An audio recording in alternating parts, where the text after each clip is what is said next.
Hello guys, today we are going to deal with the nerves in the posterior abdominal wall region, right? We have already covered vessels and various structures in the posterior abdominal wall. Today we are going to deal with nervous system, right? Nerves that are observable in the posterior abdominal wall. So before going with the posterior abdominal wall, right?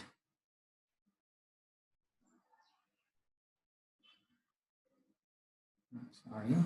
Yes. Yes. Okay. Let us have a very long introduction to the nervous system, especially the sympathetic trunk, the parasympathetic system. What are they? And then directly plunge into the abdominal wall region. Right? So this is for the sake of knowledge. Right? Functionally, the nervous system can be divided into somatic and visceral parts. Right?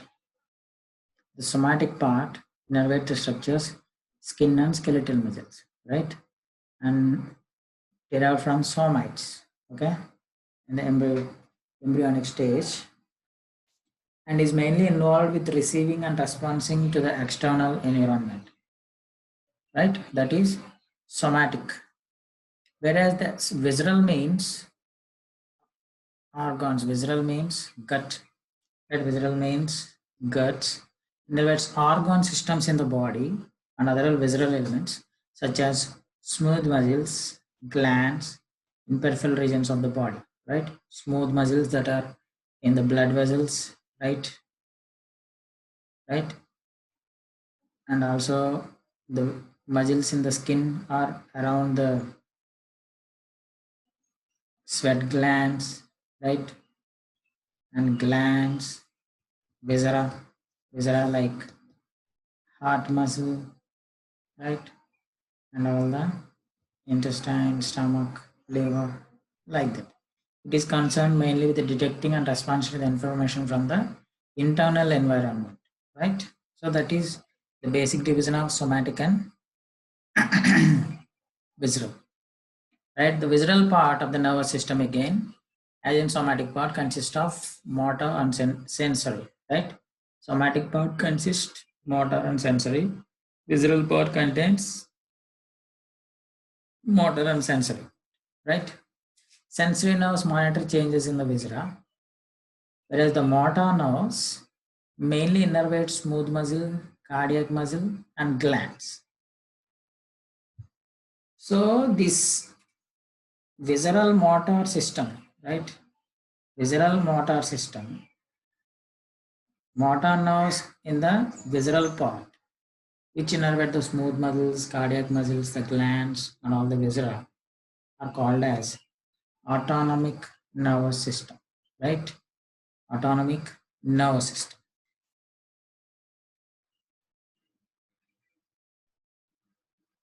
Basically, the nervous system is divided into central nervous system and peripheral nervous system. Central nervous system means brain and spinal cord, right? Peripheral nervous system means peripheral nerves, all the peripheral nerves excepting brain and spinal cord. So, in this peripheral nervous system, there are somatic and visceral innervation, and in this somatic innervation, there is sensory and motor neurons, and also in the visceral sensory and motor neurons. In the visceral component, right? Visceral component, the motor nerves are called as autonomic nervous system, right? This is called as autonomic nervous system. That means we cannot control the mechanism, right? If the if you want to move your arm, you will move your arm. You will move your hand at your will, right? That is moving your muscles voluntarily. But that is not the case in the case of motor nerves of the visceral nerves of the peripheral nervous system, right? That is the case. That is called as autonomic division of the peripheral nervous system, right? So this again is autonomic nervous system, right? Is again divided into sympathetic nervous system and parasympathetic nervous system, right? So we are mainly dealing with these two things in this section because the anatomical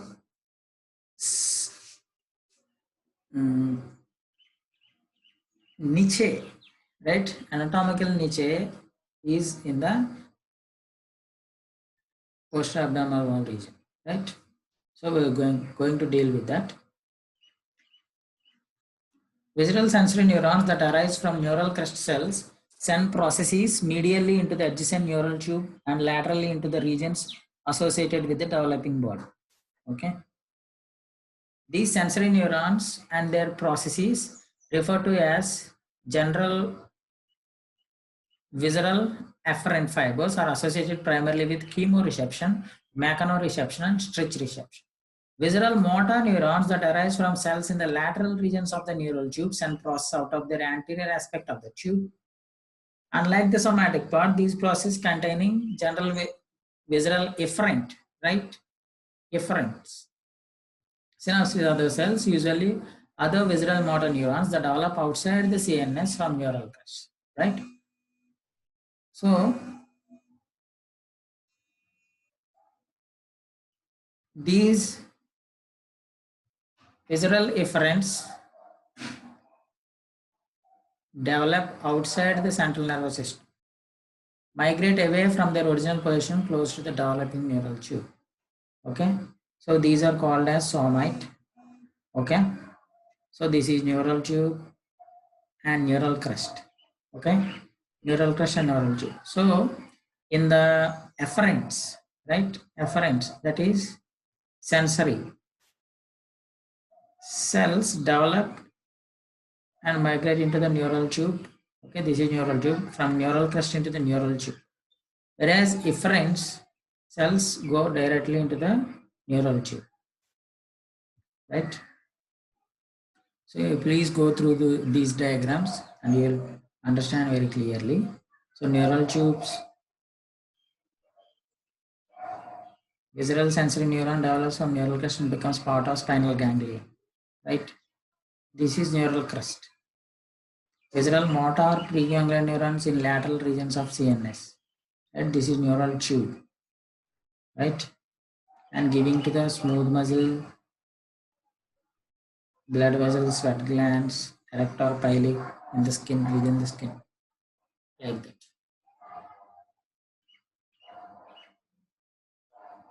The visceral motor neurons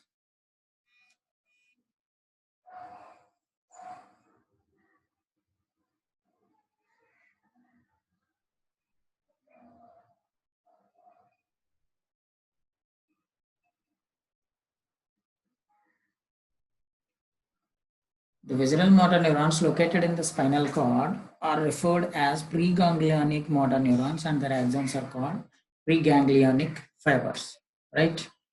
That is within the spinal cord, right? So whenever there is a, okay, there is synapse, right? This is ganglia, right? So the fiber that is coming into the ganglia is called as preganglionic, and the fiber going out from ganglia is called as postganglion. Visceral motor neurons located outside the CNS are referred to as postganglionic motor neurons, and their axons are called as postganglionic fibers. The cell bodies of the visceral motor neurons outside the CNS often associated with each other in discrete mass called as ganglion, right? So the visceral, sensory, and motor fibers enter and leave the CNS with their somatic equivalents. That means somatic equivalents means spinal nerves, right? So the visceral is different. Visceral means autonomic, right? But they live along with the spinal nerves, right? The sympathetic and parasympathetic fibers innervate different viscera, organs, blood vessels, all. Okay, like the spinal nerves. Okay, they go hand in hand. Visceral sensory fibers enter the spinal cord together with somatic sensory fibers through posterior roots of spinal nerves. Preganglionic fibers of the visceral motor neurons exit the spinal cord in the anterior roots of the spinal nerves along with fibers of somatic motor. So, visceral sensory along with somatic sensory and visceral motor along with somatic motor. Postganglionic fibers traveling to visceral elements in the periphery are found in the posterior and anterior rami of spinal nerves, right? You'll see that. You see, this is the anterior root, right? And this is the posterior root. So as actually this is spinal nerves, right? Spinal nerves emerging from spinal cord. Okay, we all know that, right? This is spinal nerve. So this sympathetic system or parasympathetic system, you see somatic motor and visceral motor fibers, okay, arising from intermediate lateral nucleus, right? Intermediate lateral horn, it is called as, right? So they accompany the spinal nerves through the anterior ramus, right? Anterior ramus, they exit the anterior ramus and come again. This is preganglionic, and here the synapse with other and coming again like this. So this is postganglionic, right? So this is anterior rami and posterior rami. Through anterior rami, they are coming out of the spinal cord and forming this synapse within this ganglia, right? This is the sympathetic ganglia, right? There are many nerve cells.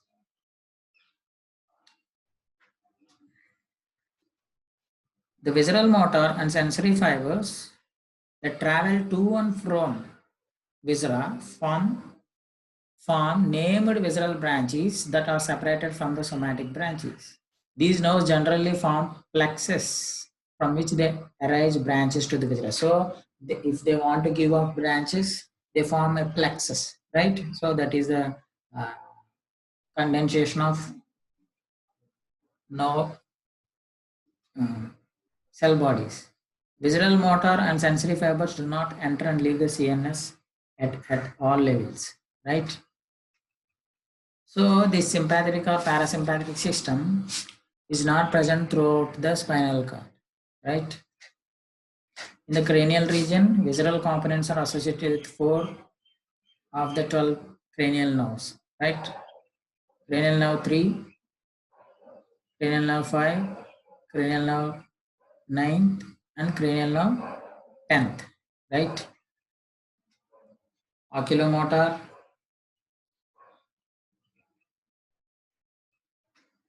glossopharyngeal, and vagus nerve, right?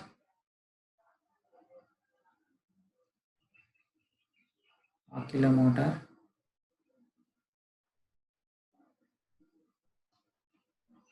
glossopharyngeal, vagus, and facial. In the spinal cord, visceral components are associated mainly with spinal cord levels T1 to L2 and S2 to S4. You see, so the somatic sympathetic nervous system may not occur at that level, right? It only occurs at this level, okay, both sides. And what happens is they form ganglia here, right? So all the ganglia is connected. It's called as sympathetic trunk, right? So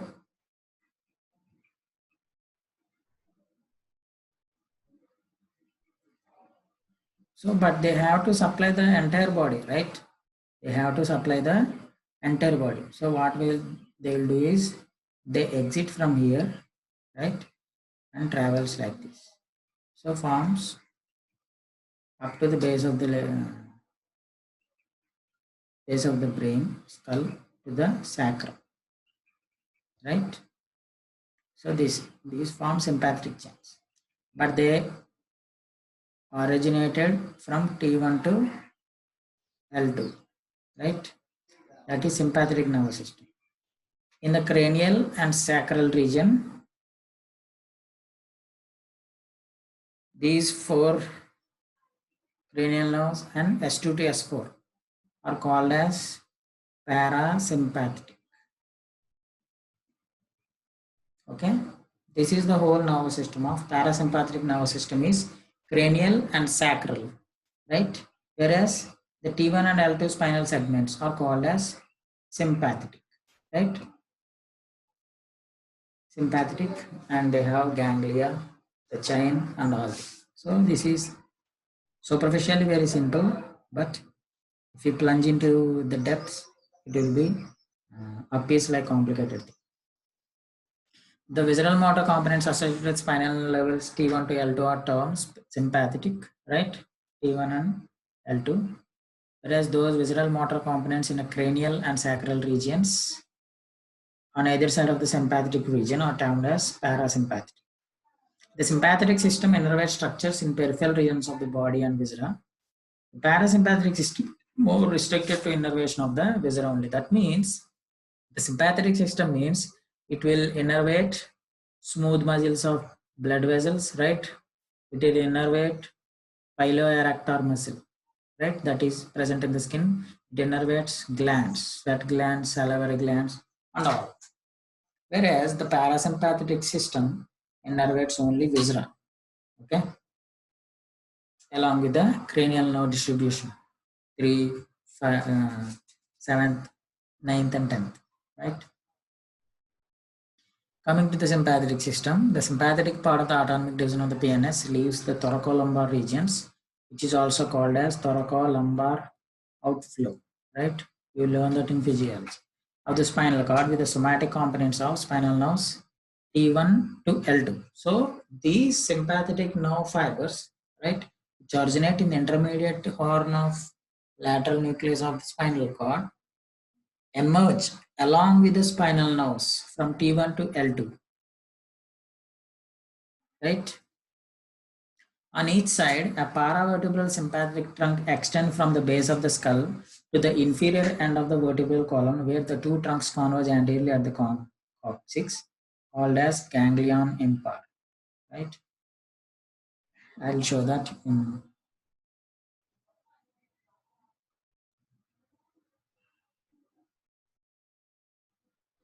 You see, this is the sympathetic trunk, right? You see, from this is the ganglion impar. This is, you see, ganglion impar, right? So that is ganglion impar, the both right and left sympathetic trunks.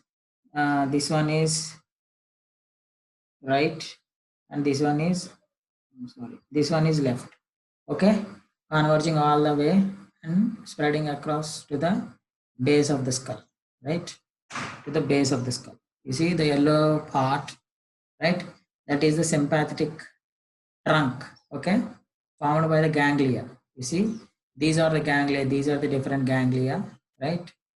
Those are the ganglia and connected by this chain, right? So that is the entire body. Each trunk is attached to the anterior rami of spinal nerves and becomes the route by which sympathetics are distributed to periphery and all viscera. So we have already seen in the previous diagram how it is. I will show you again. Anterior rami, right? Okay. You see? See, this is the anterior rami, right? This is the sympathetic chain. So this is attached to like this. This is gray white ramus communicants and this is gray ramus communicants. Okay, this is entering into the ganglia and exiting into the ganglia. So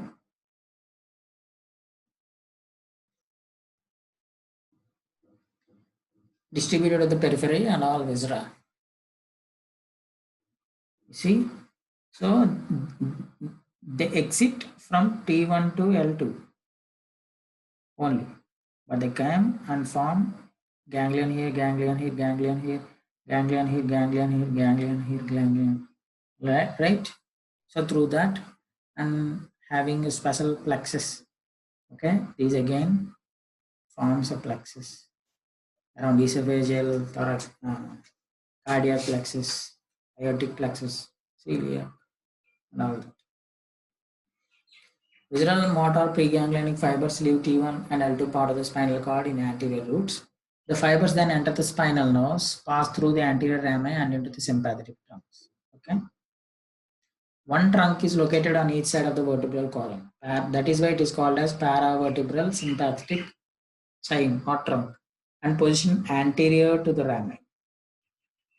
Along the trunk is a series of segmentally arranged ganglia formed from collection of postganglionic neuronal cell bodies where the preganglionic neurons synapse with postganglionic neurons. So they are coming and forming. So these are postganglionic fibers. Okay, this is ganglia. Ganglia. You see, this is the sympathetic trunk, and this cluster of cells is called as ganglia. Right?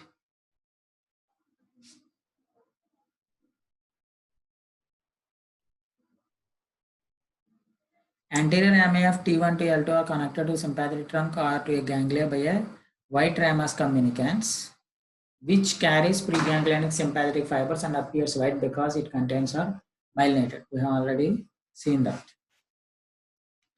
Okay.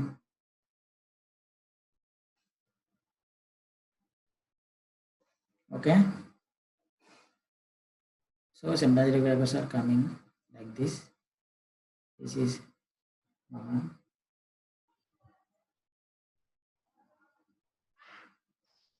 right. This is the anterior rami. From anterior rami, they came, and here there is ganglia, right?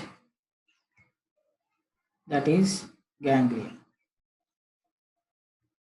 And here we have postganglionic fiber. Right? It again coming and exit like that. So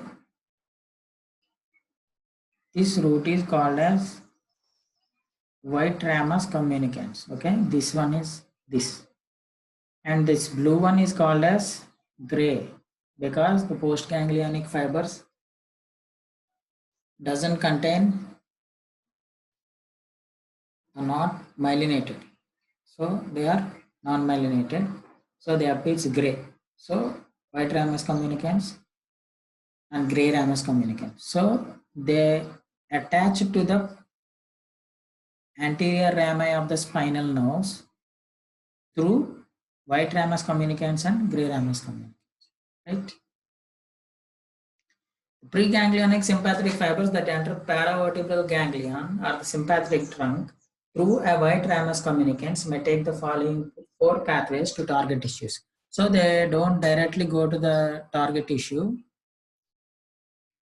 throughout all levels in the same way. Okay, at different levels they go in a different ways. Okay, this is not uniformly uniform pattern. Number 1, peripheral sympathetic innervation at the level of origin of preganglionic fiber. Preganglionic sympathetic fibers may synapse with postganglionic motor neurons in the ganglia associated with sympathetic trunk, after which postganglionic fibers enter the same anterior rami and are distributed with peripheral branches of the posterior and anterior rami of the spinal cord. That means this sympathetic fibers, okay, sympathetic innervation is same that of spinal innervation, okay, mostly to the blood vessels, skin, to erector pili, and to the glands, okay. So this innervation is the same fashion as of the spinal nerve, right? The fibers innervate the structures at the periphery of the body in regions supplied by the spinal nerves. Okay. So here comes the gray rami communicants, connects the sympathetic trunk or ganglia with the anterior ramus and contains postganglionic sympathetic fibers. It appears gray because they are non-myelinated. The gray ramus communicans is positioned medially to the white ramus communicans. You see, uh, this is the anterior ramus of spinal nerve, right? And posterior rami of spinal nerve, right? So from the intermediate lateral horn, sympathetic fibers rises coming to the anterior rami, okay, anterior rami entering the ganglia, right? Here they are forming the synapse with postganglion. So, sorry, the dotted here, the dotted structure is postganglionic, right? And this one is preganglionic. So this preganglionic is myelinated. So it is white ramus communicans. This postganglionic is gray ramus communicans because it is non-myelinated. So this preganglionic fiber coming into the ganglia and then postganglionic fiber reaching the target tissue, say in the same fashion as the spinal nerve, right? In the spinal nerve, the anterior rami. So this is, if this is T10, okay, this is the T10 spinal. So spinal nerve also comes in the same fashion and innervates the target tissues, right? So that is the first way. The second way, peripheral sympathetic innervation above or below the level of origin of the preganglionic fibers. That means preganglionic sympathetic fibers may ascend or descend. That means if it is at the T4 level, for example, if it is at the T4 level, it may ascend to the T2 level or may descend to the T6 level, okay? Vertebral levels where the synapse in ganglia associated with the spinal nerves that may or may not have visceral motor input directly from the spinal cord. That is nerves other than T1 to L2. The postganglionic fibers leave the distant ganglia via gray rami communicantis and are distributed along the posterior and anterior rami of the spinal nerves. Okay, the ascending and descending fibers together with all ganglia form paravertebral sympathetic trunk. Okay, I think you understand the point. So they ascend, they descend, they ascend, they descend, they ascend, and they descend, and forming ganglia like this. Okay, and also these are the direct ganglia. So all these together form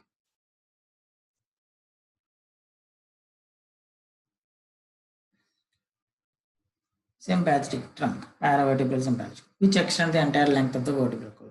The formation of this trunk on each side enables visceral motor fibers of the sympathetic part of the autonomic division of the PNS, which ultimately emerge from only a small region of the spinal cord, that is from T1 and L2, T1 to L2, to be distributed to peripheral regions innervated by all spinal nerves, right?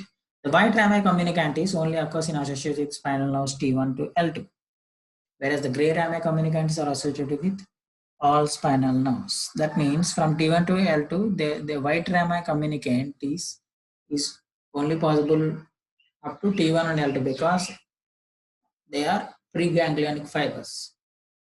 But if you want to see a white rami communicantis at the C8 level, you may not find the white rami communicantis, right? Because it ascends, okay? Fibers from spinal cord T1 to T5, okay? This is ascending, pass predominantly superiorly. That means you have T1, 2, 3, 4, 5, 6, 7, 8, 9, right? Up to 12, L1, L2, right? From T1 to T5, they ascend, right? All sympathetics passing it superiorly, whereas the fibers from T5 to L2 pass inferiorly, okay? Like that, and forming ganglia. All sympathetics passing into the head having preganglionic fibers that emerge from spinal cord level T1 and ascend into the sympathetic trunk to the highest ganglia in the neck, superior cervical ganglia, where this is not. The postganglionic fibers then travel along the blood vessels to target tissues in the head, including blood vessels, sweat glands, smooth muscles, upper eyelids, dilator of the pupil. Right? From T1, they go to the cervical ganglia. Within the neck,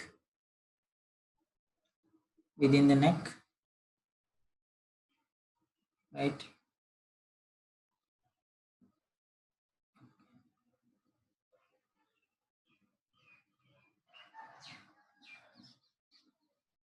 These are the cervical ganglia, right? That is middle cervical ganglia. This is upper cervical ganglia, superior, middle, and inferior cervical ganglia. Okay, these all came from, you see, all the way from here, right? So what the textbook is telling is from T1 the form go superior cervical, middle cervical, inferior cervical. From T1 they go, okay, like this, and from there they supply blood vessels, smooth muscle, ciliary muscle, and all the dilator pupillae, right, and all those things. You see, from T1, right?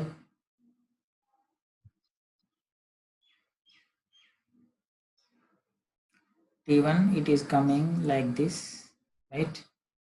And it is not exiting in the same at the same level, okay? This is not happening. What is happening is it ascending and exiting here like this, and also it is descending and exit, right? You got it? That is the second way, and this is the third way. Sympathetic innervation of the thoracic and cervical vessel.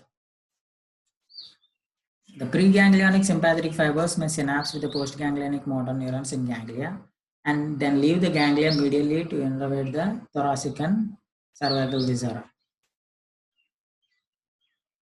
They may ascend in the trunk before synapsing, and after synapsing, the postganglionic fibers may combine with those from other levels from the named visual nerves with cardiac nerves. Right? Often these nerves join branches from parasympathetic system to form plexus on near the surface of the target organ. For example, cardiac and pulmonary plexus. Branches of the plexus innervate the organ. Spinal cord levels T1 to T5 mainly innervate cranial, cervical, and thoracic vessel. So what the third way is forming a plexus, right? Here is the cardiac plexus, right? So this is coming here, and at the same level, this is the and green one is the preganglionic fiber, and blue one is the postganglionic fiber. Right? Postganglionic fiber. All these, and here they form cardiac plexus. Okay, in the same fashion, they form esophageal plexus. Okay, from this plexus goes all the nerves. Okay, they supply the target organ or target tissue. Okay, that is the third way, right? The first way is exiting at the same level. Okay, following the spinal nerve, right? That is the first way. Second way is ascending and descending. Third way is forming plexus. Okay, at the same level or at the level of ascending or descending. And we are going to see a fourth level. Okay, fourth method. Preganglionic sympathetic fibers may pass through the sympathetic trunk and paravertebral ganglia without synapsing, right? Without synapsing, and together with similar fibers from other levels form splanchnic nerves. Okay, this is the most important thing you have to remember this. So there are preganglionic fibers. They go all the way from spinal cord to through the ganglia, okay, without any synapse. They directly innervate the target tissue, okay. So whenever there is no synapse, okay, without forming any synapse, reaching the target tissue is called as splanchnic nerve, okay. Splanchnic nerve, okay. You can find a splanchnic nerve in sympathetic system or parasympathetic system, right? So please don't be confused. Splanchnic nerve means there is no synapse, okay. That is all the way preganglionic fiber all the way to the target tissue. So especially in the sympathetic, there are greater, lesser, least, lumbar, and sacral splanchnic nerves. Okay, I'll show you.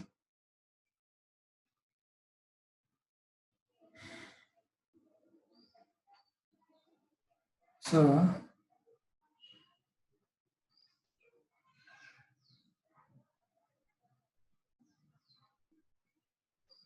if you see,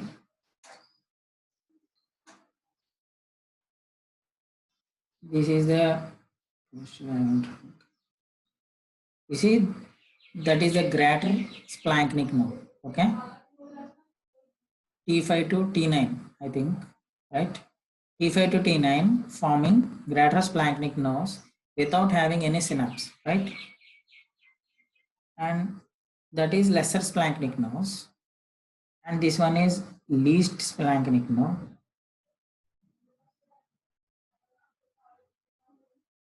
That is the least splanchnic nerve. This is lesser splanchnic nerve, and this one is greater splanchnic nerve because greater has more components. Okay, like that. The preganglion fibers in these nerves are derived from spinal cord levels T5 to L2. Okay, T5 to T9 is greater. T10 to T11 is lesser splanchnic, and T12 only is least splanchnic nerve. You see, okay, we have, you see, greater splanchnic nerve, right? Lesser splanchnic nerve and least splanchnic nerve, okay?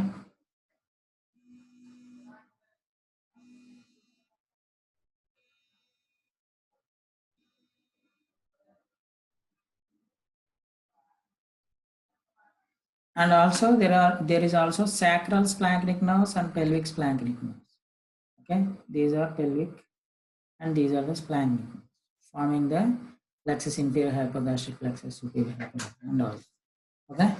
This is what sympathetic system is all about, right? So there are 4 ways sympathetic nerve fibers exiting the spinal cord, right? First way is same as spinal nerve, okay? Second way is ascending or descending. Third way is forming plexus. Fourth way is without any synapse, right? That is splanchnic nerves, right? The splanchnic nerves generally connect with sympathetic ganglia around the roots of the major arteries that branch from the abdominal aorta. These ganglia are part of the large prevertebral plexus. Okay, this is not paravertebral plexus, right? This is prevertebral plexus, which is also called as pre-aortic plexus. Okay, para means at the side of vertebra. Okay, this is in front of vertebra, right? That also has input from parasympathetic part of the autonomic division of the PNS. Most ganglionic sympathetic fibers are distributed in extension of these plexus and predominantly along arteries to viscera in the abdomen and pelvis.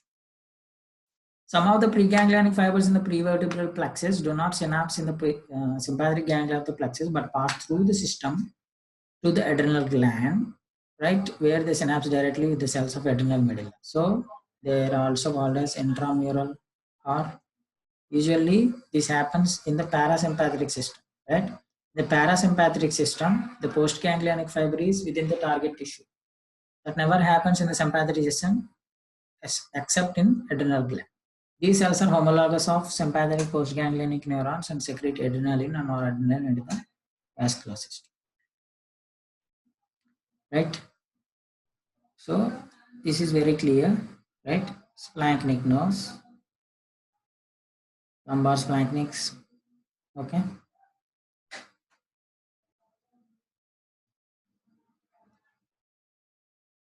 So these are paravertebral sympathetic trunks, whereas there are prevertebral sympathetic, plexus and ganglia present right in front of vertebra, right? Like, I'll show you.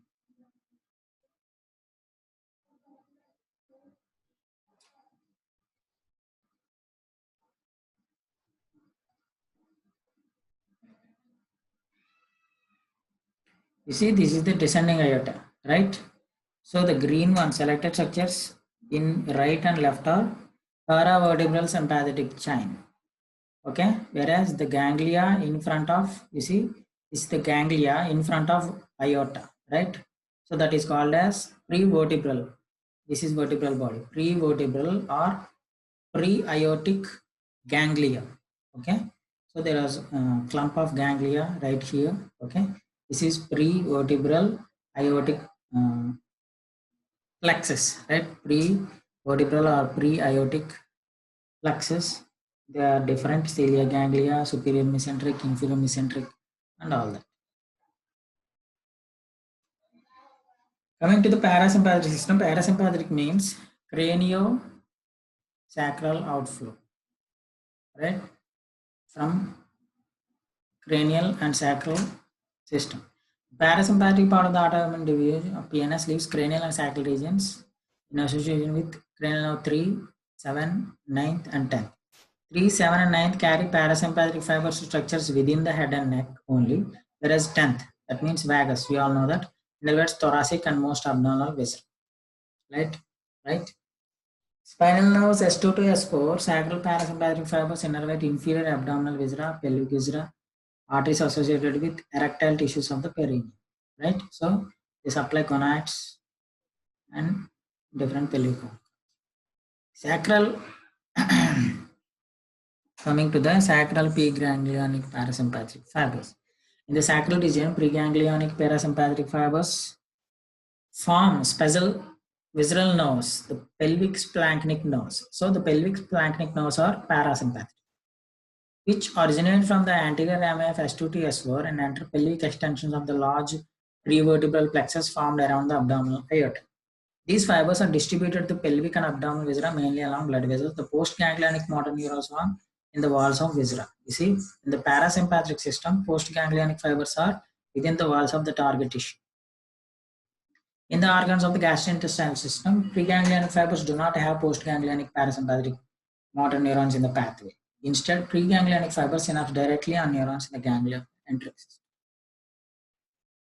Coming to the cranial part, the preganglionic parasympathetic motors of cranial nerve 3, 7, 9 separate from nerves and connect with one of the 4 distinct ganglia which house postganglionic motor neurons. These 4 ganglia are near major branches of cranial nerve 5. Postganglionic fibers leave the ganglia, join the branches of cranial nerve 5, and are carried to target tissue, salivary, mucous, and lacrimal glands, constrictor muscle of the pupil, and ciliary muscle in the eye. With these branches. So when whereas the sympathetic nervous system supplies the dilatory effects, parasympathetic nervous system supplies the constrictor effects. The vagus nerve can gives rise to visceral branches along its course. These branches contribute to plexus associated with thoracic viscera or to the large prevertebral plexus in the abdominal and pelvis. Many of the plexus also contain sympathetic fibers, right? And the postganglionic fibers are in the target tissue. That is parasympathetic system, right? This is the parasympathetic system. Okay, cranial nerve part and sacral nerve part. Sacral nerves supplying gonads and different pelvic organs. This is supplying mainly the glands within the head and neck and also the heart, right? Enteric system. Okay, intestines also have some parts of nerves. In fact, intestines has more nerves than the spinal cord has, right? That is why gut is called as the second brain, right?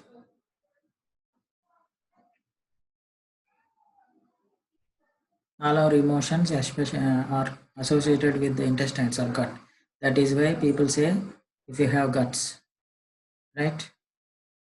So in the recent time, most emotions are connected with the intestines and the guts, right? Than with the brain. Or though the brain is the dominant part, but it cannot affect without the intestines like that. Okay, so there is a lot of research there. You have to learn. Okay.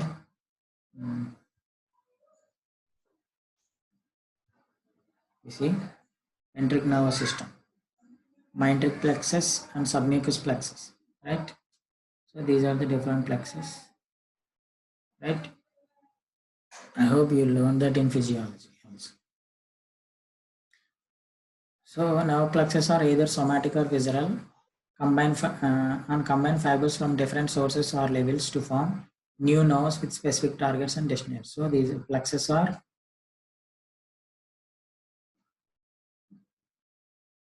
somatic plexus and visceral plexus, right? So these are the, you see, this is the prevertebral plexus.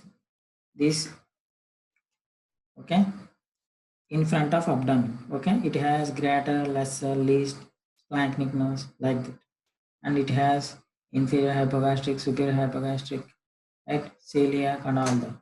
And you see, this is the cardiac plexus, esophageal plexus, thoracic aortic plexus, right?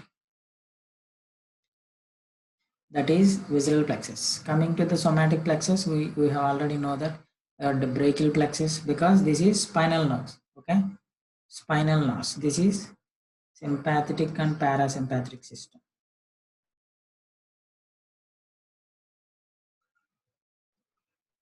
Right? Lumbar plexus, sacral plexus. We have already covered these two in ourselves. Okay? So, coming to the referred one. Referred pain occurs when sensory information comes to the spinal cord from one location but interpreted by the CNS as coming from another location, innervated by the same spinal cord level. Okay?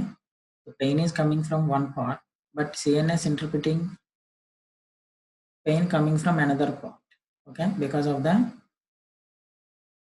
embryology, right? We have already heard somite, okay? Dermatomyotome like that.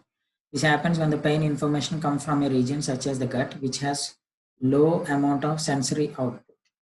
These afferents converge on neurons at the same spinal cord level that receive information from skin, which is an area with a high amount of sensory output, right?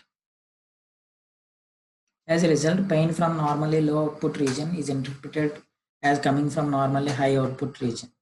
So if you have pain in the guts, okay, you usually have pain on the skin of abdomen, right? Because the sensory input is high in the skin. Pain is most often referred from region innervated by visceral part of nervous system to a region innervated at the same level, spinal cord. Okay, you go through these things. This is called as dermatomyotome. Okay, this is appendicitis at the level of T10. Okay, T10 dermatomyotome. Okay, appendix. So you see, this is going in the same direction. Okay, going in the same direction, and this is somatic sensory nerve. Okay, so pain is interpreted as coming from somatic sensory nerve. This is called as referred pain. This is very important concept. Okay, these are the different levels, the different, okay, and these are the different structures. Okay, appendix is the referred pain around the skin, especially the gallbladder is on the right scapula, and this is the in between scapula, usually are in the right shoulder blade, gallbladder pains. So if you have polylithiasis, okay, gallbladder stone, calicule, gallbladder calicule, you will have pain around your right shoulder joint. Whereas the cardiac pain is extended along the left left arm, right? You all know that, and the kidney pain is originates here and like that, right? So the ovarian pain, ureteric pain, right? So go through the diagram, you'll understand. So that is all. We are done with the introduction, right? So we'll plunge into the subject proper. The nerves are nervous system that present in the posterior abdominal region. So the posterior abdominal region has nerves that include sympathetic trunk and associated splanchnic nerves, and plexus of nerves and ganglia associated with abdominal aorta. That is prevertebral plexus, right? Prevertebral plexus and lumbar plexus of nerves, which means iliohypogastric, ilioinguinal, right, femoral nerve, that all. We have already covered the lumbar plexus long back. Okay, we have already knew about the sympathetic trunk and prevertebral plexus. So this is like a just a cursory view only. Sympathetic trunks and splanchnic nerves. Sympathetic trunk pass through the posterior abdominal wall region anterolateral to the lumbar vertebral bodies before continuing across sacral promontory into the pelvic cavity at the ganglion impar, right? Along their course, small raised areas are visible. These represent collections of neuronal cell bodies, primarily postganglionic neuronal cell bodies, which are located outside the central nervous system. Okay, they are called as ganglia. They are sympathetic paravertebral ganglia. There are usually 4 ganglia along the sympathetic trunks in the posterior abdominal wall region. Okay, this is not all the sympathetic trunk, but in the posterior abdominal wall region there are 4 ganglia. Also associated with sympathetic trunks in the posterior abdominal wall region are the lumbar splanchnic nerves. Okay, so we have already seen that splanchnic nerves is preganglionic fibers without having any synapse with postganglion. They directly go into the target tissue. These components of the nervous system pass from the sympathetic trunks to the plexus of nerves and ganglia associated with the abdominal layer. Usually 2 to 4 lumbar splanchnic nerves carry preganglionic sympathetic fibers and visceral efferent nerves, right? So you see sympathetic trunk and ganglia. So this one is the sympathetic trunk and ganglia. Lumbar splanchnic nerves. These are the lumbar splanchnic nerves. This is left sympathetic trunk, right? And so that is paravertebral sympathetic trunk, right? If you see, there are a lot of here that they are called as prevertebral plexus or ganglia. Okay, within this there are superior mesenteric, celiac ganglia, superior mesenteric, inferior mesenteric, hypogastric. Okay, they form, this is hypogastric and this is inferior hypogastric, right? Prevertebral plexus. The abdominal prevertebral plexus is a network of nerve fibers surrounding the abdominal aorta. Actions from aortic hiatus to the diaphragm of the bifurcation of aorta into the right and left common iliac arteries. Okay, along its route is subdivided into smaller named plexus, right? Celiac plexus, abdominal aortic plexus, and superior hypogastric plexus, right? So the superior mesenteric artery, abdominal aortic plexus means superior mesenteric plexus, right? You see, this is the celiac plexus, this part, right? And this part is aortic plexus, which has inferior mesenteric ganglia, superior mesenteric ganglia, right? Different ganglia. And this plexus had different ganglia, superior hypogastric, and this one is inferior hypogastric, right? Throughout its length, the abdominal prevertebral plexus is conduit for preganglionic, sympathetic, and visceral afferent fibers from thoracic and lumbar splanchnic nerves. Preganglionic parasympathetic, so preganglionic sympathetic and preganglionic parasympathetic, this prevertebral plexus has, and preganglionic parasympathetic fibers from pelvic and splanchnic nerves. Parasympathetic fibers and sympathetic fibers also present in the prevertebral plexus, right? So these are different plexus. Associated with the abdominal prevertebral plexus are clumps of ganglia, prevertebral ganglia, which collections of postganglionic sympathetic neuronal cell bodies in recognizable aggregations along the abdominal prevertebral. They are usually named after the nearest branch of the abdominal aorta. They are therefore referred to as celiac ganglia, superior mesenteric ganglia, aortico-renal ganglia, inferior mesenteric ganglia. These structures, along with the abdominal prevertebral plexus, play a critical role in innervation of the abdominal vessel. Right? So these are the different ganglia: superior mesenteric, renal, cerebral. Right? Coming to the lumbar plexus. So we have already seen the lumbar plexus, how they are formed. Right? So if you have any doubts, let me know.